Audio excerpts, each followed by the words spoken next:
મગફળીમાં ખાતર, દવા કે બિયારણના વધારે ખર્ચ કર્યા વગર તમે તમારું ઉત્પાદન 20 થી 25% જેટલું વધારી શકો છો।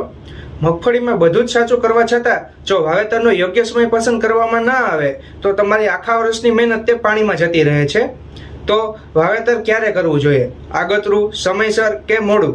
આગતરું વાવેતર કે જે 22 મે થી લઈને 31 મે સુધી કરવામાં આવે છે, આ સમયગાળો મગફળી માટે બેસ્ટ ગણવામાં આવે છે, કારણ કે જ્યારે જૂનમાં વરસાદ આવે છે ત્યારે છોડ તે 10 થી 15 દિવસનો થઈ ગયો હોય છે અને વાતાવરણનું તાપમાન 35 ડિગ્રીની આજુબાજુ સ્થિર થઈ જાય છે અને વાતાવરણમાં ભેજ અને ગરમીનું મિશ્રણ હોય છે, જે છોડના વેજીટેટિવ ગ્રોથ માટે ખૂબ જ અગત્યનું હોય છે। સમયસર વાવેતર કે જે વરસાદ બાદ 15 જૂનથી લઈ અને 30 જૂન સુધી કરવામાં આવે છે।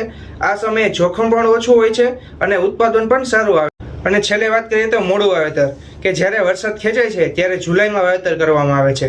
આ સમયે 90 થી 100 દિવસમાં પાકી જતી ટૂંકા ગાળાની મગફળીની વેરાયટી વાવવી જોઈએ।